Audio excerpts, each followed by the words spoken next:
Germany has approved a landmark spending bill that unlocks billions for defense and infrastructure. The 500 billion euro package cleared its final hurdle on Friday in Germany's upper house of parliament. The bill amends the constitution to relax what is known as the debt brake, which placed strict limits on borrowing. The bill boosting defense spending was spearheaded by Germany's Chancellor-in-waiting, Friedrich Merz, who you see right there. He will use the funds to invest in the country's ailing infrastructure and to invest in the country's defense sectors. Well, German lawmakers have also agreed to provide a further 11 billion euros in support to Ukraine in the coming years. The agreement includes an additional 3 billion this year alone. Now, the outgoing German Chancellor Olaf Scholz, he had made the relaxation of that debt brake a prerequisite for the additional aid. Germany has finally signed off on a fresh package of military aid for Ukraine after months of arguing about how to fund it. In all, it's 11 billion euros. That's 3 billion extra on top of the 4 billion already planned for this year. The remaining 8 billion will be allocated later this decade. The aid package comes after lawmakers agreed to borrow big to fund the military and to help Ukraine. It's a good sign and a good moment that this week the German Bundestag passed a very comprehensive amendment to our constitution, which makes it possible for us to finance what is necessary for the defence of our country. We can finance what's needed for cooperation in Europe in matters of defence and what we need to mobilise military aid for Ukraine. It will mean more of these Irish-T defence systems, as well as cruise missiles, drones, combat vehicles and light weapons. It takes the total military support Germany has or will allocate in the coming years to around 39 billion euros and 17 billion euros on humanitarian aid. That's for the likes of generators, power grid repairs and protecting critical infrastructure. And there's more where that came from. Friedrich Merz, the likely next Chancellor, pledged Germany was ready to do, quote, whatever it takes to defend Europe. All right, let's go now to our political correspondent, Simon Young. He's following this story for us here in Berlin. Simon, good to see you. As we heard in that report, the man who's expected to be the next German Chancellor says that the country is ready to do whatever it takes to protect Europe. What type of aid is planned for Ukraine? Yeah, Brett, this package that's been agreed in the Bundestag today, that's this 3 billion extra direct military support for Ukraine this year and another 8 billion over the next few years up to 2029. That's earmarked to be spent on things like munitions, drones, radar and armoured vehicles, all things that really are essential for Kiev's battlefield efforts to defend itself against Russia. And it's also due to be spent on air defence systems. That's things like the Iris-T system that you saw there, that's a Europe-made system, or indeed the US-made Patriot. So all the kinds of things that Ukraine needs to defend itself. And Simon, do we know how does this compare to aid that other countries are providing?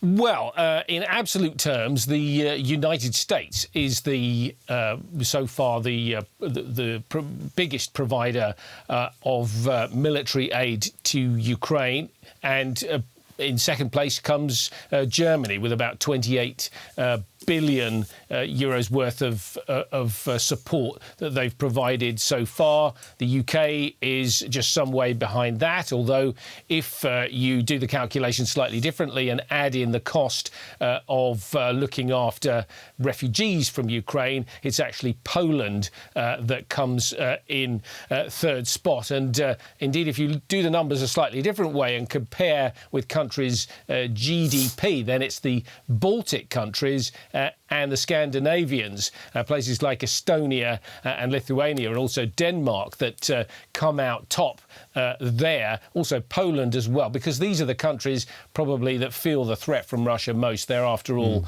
closer to it than anyone else. Yeah, you mentioned the United States, Simon. Can this new aid package, can it make up for a shortfall should U.S. President Donald Trump decide to cut ties completely with Ukraine?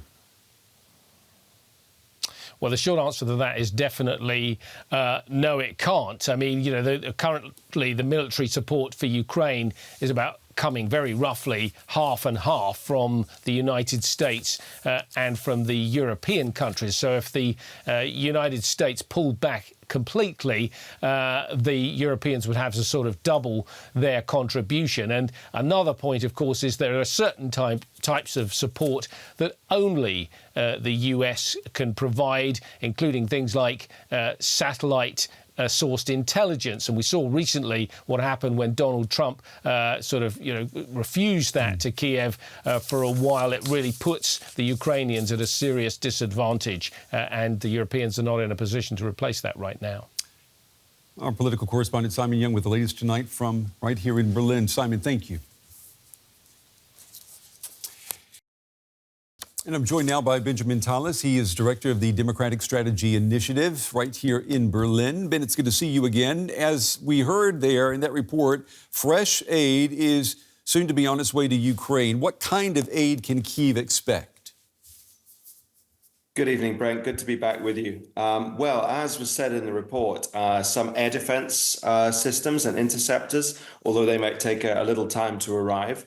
It was mentioned that cruise missiles might be on the table. Now, I haven't yet heard confirmation of that from other sources.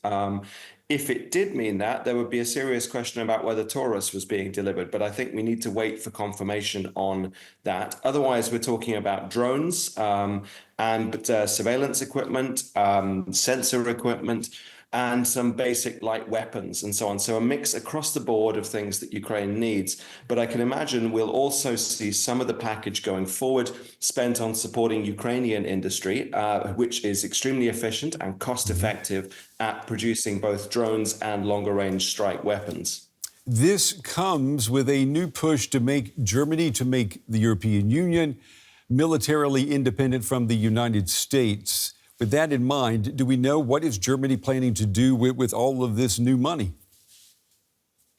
Well, indeed, the question is how to spend it now. And there's a danger that Germany will make the same mistake as it did with the last special fund for defense and spend it basically on more of the same of what it's already got. So on expensive new versions of old things like tanks, infantry fighting vehicles, and so on. There's also a danger it could dish it out among the different services so everyone gets something rather than targeting it on what's really needed for German and European defense.